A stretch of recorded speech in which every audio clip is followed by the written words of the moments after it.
Teddy Roosevelt 2019 is not monetized. Please like, subscribe, and share so more viewers will see this information. As a progressive, to see those two have that level of vitriol was very dispiriting. And I want to say that tonight for me was dispiriting. The Democrats got to do better than what we saw tonight. There was nothing I saw tonight that would be able to take Donald Trump out, and I want to see a Democrat in the White House as soon as possible. There was nothing tonight that if you're looking at this thing, you say any of these people are prepared for what Donald Trump is going to do to us, and to see further division tonight is very dispiriting. I want to be clear here. You're saying that you never told Senator Warren that a woman could not win the election. That is correct. Senator Warren, what did you think when Senator Sanders told you a woman could not win the election? I am completely confused as to why it turned from Bernie Sanders saying I didn't say it to Elizabeth Warren being asked, what did you think when he said it? He says he didn't say it. So you turn to Elizabeth Warren and say, did he say it? Bizarre. That's the issue. That was bizarre. I mean, it's bizarre. It was. What the heck happened there? Are they listening? Because you got to listen when you do a debate. Yeah. And then take the question to the next candidate. You just missed. It was a miss, yeah. But you were waiting to go. But Did he this is say the it? story. It was a miss. By the way, I've had conversations, private conversations taken to the press and totally manipulated for the benefit of the person who was sharing the story. This happens all the time. It's clear there's a misunderstanding, or Elizabeth Warren is focused on something that was said. And Bernie Sanders is not going to be someone who says, I don't think a woman could win. That's just stupid. You called me a liar on national TV? What? I think you called me a liar on national TV? Let's not do it right now. You want to have that discussion, we'll have that discussion. You called me, you told me. All right, let's not do it now. I don't want to get in the middle of it. I just want to say hi, Bernie. Yeah, good. Okay.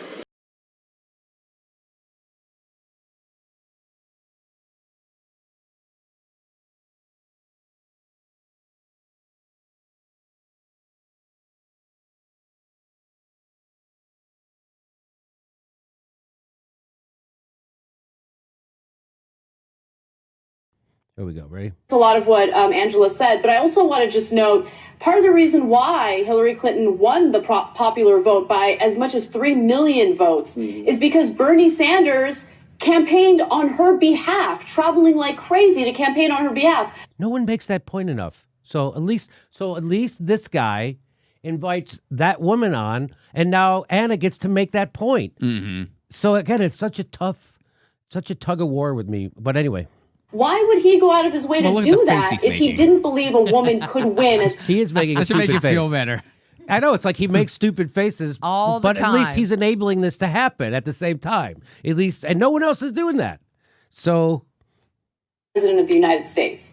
I think people would say that that's a generous assessment of what he did on her behalf. Would. Really? The numbers are there, Chris.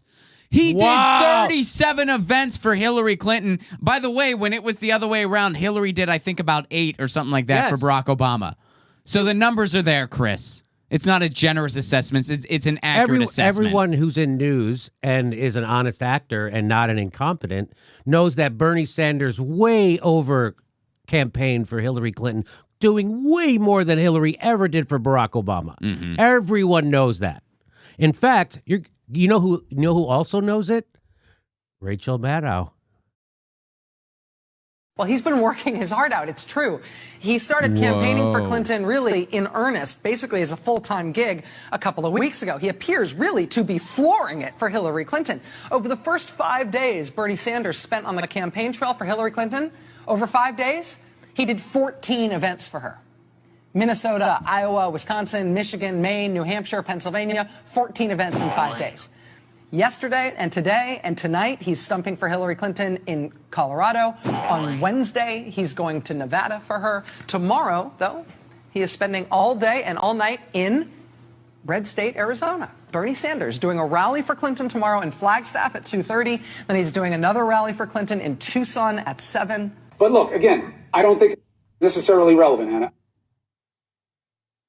He doesn't think that's relevant. Fact, he thinks that's overstating Bernie's record. Apparently, Rachel Maddow knows better than you. At least she can tell the truth after Bernie conceded to Hillary Clinton. She was able to tell the truth, Rachel Maddow, for about 5 seconds there about Bernie Sanders, and there it is. Isn't it amazing? These are the news guys. They have no idea what's going on. Go ahead. It's very dishonest. He needs to stop Fredoing his assessments. It's very dishonest. I don't think you can say Fredo. I don't think you should. What? Now watch this. Now there's just a bunch of clips of Anna say it, and look at this woman's face. Watch her face as Anna says stuff too. It's funny. Here we go. No, I don't think it's worth going back to that. All I'm saying is this. Mm-hmm. What I do Seems care like about. CNN cares a lot. I mean, you guys have been but covering here's what it I care about. I care about. Yeah. What I'm curious about is why there's absolutely no discussion about his record on what he's done and what he's actually said publicly when it comes to women in positions of power. I mean, back in the 1980s, it wasn't even a popular position to believe that women had a place in politics. But he was out there publicly talking about the importance of including women in politics and encouraging women to run for president. So again, look, we don't know what was said in that room because no one was in there other than Bernie Sanders and Elizabeth Warren. The only thing that we can do is a character assessment by looking at his record. I think the context matters, and I find it strange that Elizabeth Warren hasn't quoted what he said. All she said is, I think a woman can win. He disagreed with me, but what's the context? That's fine. So, look, if we don't know what was said in that room, I think it's weird to keep talking about it. All right, fine. Wow, that was. And by the way, and again, Chris invites her on, so you give him props. But boy, he was really interrupting. And she's right. She said she's. That what a great point. I haven't heard anyone else make that point, that no one knows what was said in that room besides Bernie and Elizabeth Warren, and I think it's weird that we keep talking about. I'm forgetting how this all got started. All right, so here's how Aaron Burnett's going to break it down for you. This is the same news network that reported it out. They broke this story. Warren had no problem with this story yesterday. It was clearly leaked by her team to CNN. Clearly. It came out more than a year after the meeting. It came out on the eve of a debate. This is pretty clear. She knew about this. She sanctioned it. Everything around it indicates that. Why is she pumping the brakes now, indicating don't want to talk about this anymore? We're all cool. Even Aaron Burnett sees through her. First it was Micah and Joe Scarborough saw through Elizabeth Warren and CNN, and now CNN sees through Elizabeth Warren. Isn't that wild? And now you don't want to talk about it? So watch this. We got Dumb and Dumber over here. We got, this is I mean, the fact that these guys have conversations every night together like this is, I mean, we should be compiling these conversations and putting them into a movie length project, because to watch these morons talk to each other is some of the best entertainment. Watch this. You think I'm kidding? Watch this. There were no major catfights, except for the thing about, can a woman be president or not? Well, that's just about the truth between Warren and Sanders. I don't disagree with you, Mom. But you don't know the context of that conversation, because and people are going to yell at me or whatever, saying that a woman can't be president. Well, a woman isn't president right now. Woman hasn't been president. A woman has not been president. A woman couldn't but be. you don't These know guys are nailing it. How do they, man? Good thing they have fact checkers in real time.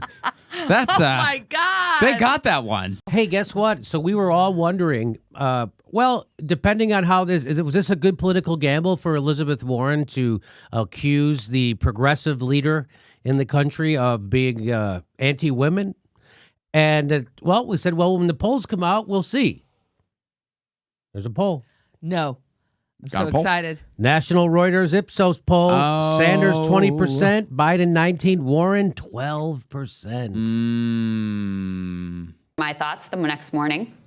Elizabeth Warren isn't the first one to try to play the victim card, to try to play the identity politics card in this race, and it has backfired and failed every single time. Because although the pundits love it, although the media eats it up, although there is a very online, ultra-woke base of support for this type of politics, by and large, overwhelmingly, the American people reject it as shallow, hollow, and disingenuous.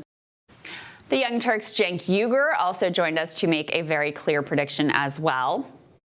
Yeah, mark my words. Bernie Sanders will go up in the polling, not down. Well, guess what?